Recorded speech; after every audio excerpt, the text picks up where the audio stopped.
estamos de volta com o De Bem com Você e hoje o nosso tema é cirurgia plástica reparadora. Nosso convidado é o cirurgião plástico Pedro Bersan. Participe com a gente mandando perguntas. Nosso WhatsApp é o 31 99642 8473. Doutor, eu encerrei o bloco anterior falando a respeito da idade que as pessoas começam a procurar, mas eu queria ir além. Porque a cirurgia reparadora, às vezes, acontece com crianças muito novinhas, né? Por uma malformação mesmo durante a gestação, né? É verdade, né? Existem os defeitos congênitos que a gente chama. São algumas malformações que já nascem com a criança, né? E algumas vezes elas precisam ser corrigidas logo na primeira infância, né? Quando ainda é um bebezinho, algumas semanas, alguns meses de vida. Algumas situações podem ser e até devem ser atrasadas, mas algumas coisas precisam ser corrigidas logo, né? Algumas alterações como as fissuras labopalatais, o lábio leporino, né? Fissura do palato, alterações de mão, por exemplo, a polidactilia pode ser corrigida na infância. Polidactilia é quando tem mais de 5 dedinhos. Uhum. Exatamente. Até casos mais graves, né? Como a gente vê nos noticiários, às vezes, gêmeos siameses. Nesse caso, também é com o cirurgião plástico? Com certeza, né? A participação do cirurgião plástico é muito importante, até porque a gente tem que lembrar que como eles são siameses, algumas estruturas são únicas e os dois vão precisar, né? Então a gente tem que ter uma forma de reconstruir isso daí para um deles, de modo que eles consigam viver separadamente, né? Então, alguns casos são feitos mais precocemente, logo após o nascimento, e alguns vão ser atrasados ali para uma idade mais avançada na infância, né? Até, por exemplo, as orelhas em abano, que são a alteração congênita mais frequente, 3 a 5% da população tem algum tipo de alteração de orelha em abano, né? A gente espera em torno de 5, 6 anos, e quando a criança está em idade escolar, começa a ir para o colégio, já tem uma capacidade de cooperar com a família e com o médico no pós-operatório, nos cuidados, né? E evita que o bullying se instale, já corrigindo isso daí. Nesse caso da orelha de abano, acredito que até o nariz, não sei, para criança também, talvez algumas crianças sofram com isso, né? Nesse caso, é uma estética reparadora no sentido emocional e social, né? Sim, exatamente. Do mesmo jeito que eu comecei dizendo que mesmo as cirurgias reparadoras têm um cunho estético importante, as cirurgias estéticas também têm um fator reparador muito importante, né? Não necessariamente reparador físico, mas reparador psicológico, de autoestima, de comportamento social, né? Nas crianças com as orelhas em abano ou mesmo nos adultos, né? Um nariz, como você mencionou, que pode incomodar, uma mama que pode não agradar, né? Uma gordurinha localizada. São cirurgias estéticas? Com certeza são, mas o resultado é mais do que a mudança física corporal, né? É a própria percepção do indivíduo, da autoestima do indivíduo, de como ele se comporta na sociedade, né? O nariz, a gente não indica a cirurgia para as crianças, né? Só respondendo mesmo a pergunta, a gente aguarda que o crescimento da face esteja completo também por volta de 16 a 18 anos. Tanto é que essa percepção é muito particular, né, doutor? Demais. A pessoa tem uma questão, exemplo, uma orelha de abano que ela mesma não está incomodada, mas as pessoas em volta fazem uma certa pressão. Aparece muito esse tipo de caso no consultório? Às vezes aparece sim, né?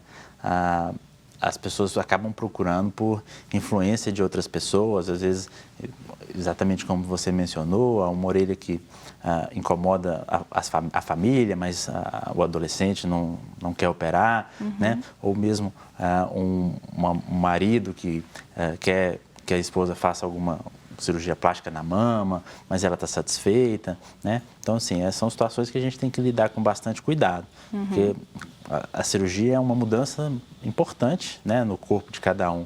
Então, ela deve, preferencialmente, quase sempre vir do desejo do próprio paciente, né?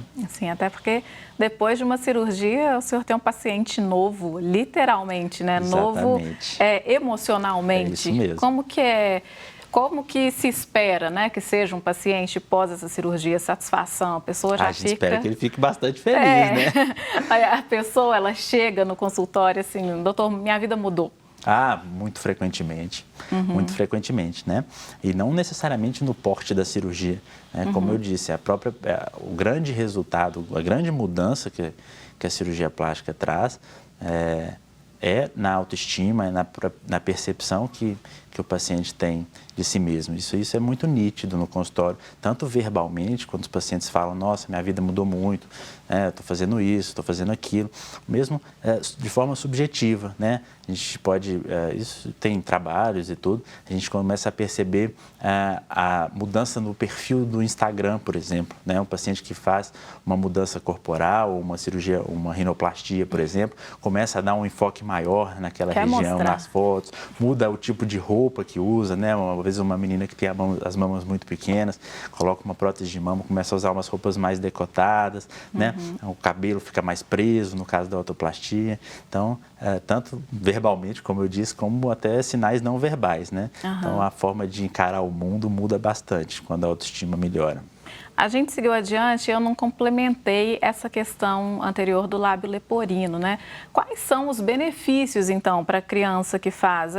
Em relação à alimentação, à fala, quais são esses benefícios? Exatamente, né? A correção das fissuras do lábio palatais é importante desde o começo da vida, na época da amamentação, né, para a pega da mama, para o bebê conseguir fazer a sucção adequada, fazer a pressão negativa adequada para aspirar, para mamar o leite, né, sugar o leite, exatamente, né, para a fala, a audição, a respiração, né, todos esses aspectos são importantes, são muito melhorados na cirurgia de correção das fissuras, né? Além, obviamente, do aspecto estético. Inclusive, a audição foi uma coisa que realmente me deixou impressionado, não sabia. A audição, né? O direcionamento das ondas sonoras fica mais uniforme, fica mais próximo do habitual, né? Dos pacientes que não têm, né? Com o palato fechado, com o palato reparado, as ondas sonoras vão seguir o caminho que é delas mesmas, que é para a orelha interna, né? E não vão passar pelo palato, vão evitar esse eco, essa dupla ressonância aí. O senhor falou das meninas com a cirurgia de mama, tanto para aumentar quanto para diminuir. Tem uma idade indicada? Porque, né, aparece no início da adolescência, mas tem que esperar o corpo estar formado? Como que é isso? O ideal é isso mesmo, né? O ideal é que a gente aguarde que o corpo da menina já esteja totalmente desenvolvido para que nós possamos ter uma noção exata, uma percepção exata do resultado final da mama depois da adolescência, né? Então, assim, em torno de 16 a 18 anos também é a idade média que a gente já recomenda que a cirurgia seja realizada, né? Antes dos 18 tem que ter autorização dos dois pais, né? Mas já é uma idade que é possível fazer.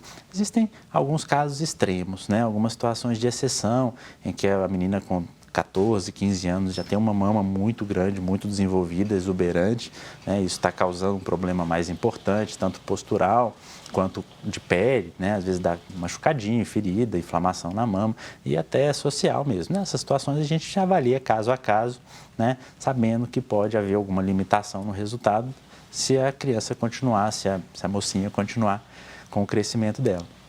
Mas a gente tem que avaliar o risco-benefício, digamos assim, da cirurgia. Em termos gerais, entre 16 e 18 anos é um momento bom. E hoje em dia, com a decisão da mulher ter filho cada vez mais tarde, é tranquilo, então, que ela faça essa cirurgia na adolescência, ela vai ter um bom tempo aí com qualidade de vida, sem sofrer esse peso na coluna, essas feridas, ou o contrário, no caso de uma prótese, né? Então, hoje em dia está até interessante fazer essa cirurgia nessa idade, assim, finalzinho da adolescência. Sim, é o mais comum da gente ver no consultório, né? Essa é a faixa etária mais frequente, de maior número de pacientes mesmo. Mesmo com o passar dos anos, as mudanças que a amamentação, a gestação e o tempo mesmo vão trazer para a mama ou para outra região do corpo, não vai ser, você não vai perder a cirurgia, como algumas pessoas pensam, né? Claro que o corpo vai mudar, pode precisar de algum tipo de alteração, mas os benefícios, por exemplo, da mamoplastia redutora, quando a mama é muito grande, esses vão persistir para o resto da vida, né? O volume provavelmente nunca vai chegar a ser tão grande que volte a incomodar, né? Mesmo depois de ter filho, mesmo depois das mudanças da vida mesmo. Aham. E aí fazer uma outra cirurgia não seria um problema? Não seria um problema, de forma nenhuma, né? A gente brinca que nada é para sempre, né? Então, eventualmente, depois de muitos anos, depois dessas mudanças, pergunto isso em relação, em relação ao corte, por exemplo, de ter uma aderência, de ter algum problema, nada disso? Não, na grande maioria das vezes não há nenhum problema. E a correção de cicatrizes também é um dos trabalhos que o cirurgião plástico faz, né? Em quais casos essas correções são feitas? Como que é esse trabalho mesmo da correção? As cicatrizes podem evoluir de diversas maneiras. Elas dependem muito do cirurgião, dependem ainda mais das características genéticas do paciente e dos cuidados que ele tem, né? Então, em determinadas situações, por exemplo, cirurgias de urgência, né, ou feridas traumáticas que cicatrizaram de forma desordenada, né, as cicatrizes hipertróficas ou as cicatrizes queloidianas, né, o famoso queloide, podem precisar de alguma correção. É muito importante a gente entender que, uma vez formada, a cicatriz, a região nunca vai deixar de ter uma cicatriz. É impossível retirar a cicatriz, né? O que a gente consegue fazer é refazer, reordenar aquela cicatrização para que o resultado seja uma cicatriz mais fina, com a cor mais parecida com a pele, né? E que chame menos atenção, que fique cada vez mais discreta, corrigindo essas situações, como eu disse, uma cirurgia de urgência, uma ferida traumática que cicatrizou desordenadamente, ou mesmo uma complicação cicatricial, como a queloide, cicatrizes hipertróficas, retrações, né? Então, a gente consegue refazer essa cicatriz, deixando ela mais discreta, mais bonita. Ok. A gente continua daqui a pouquinho. Aí eu quero falar sobre as cirurgias reparadoras nos operados de bariátrica, tá ok? O De Bem com Você vai fazer mais um intervalo, mas é bem rapidinho. Continue com a gente que a gente volta já já.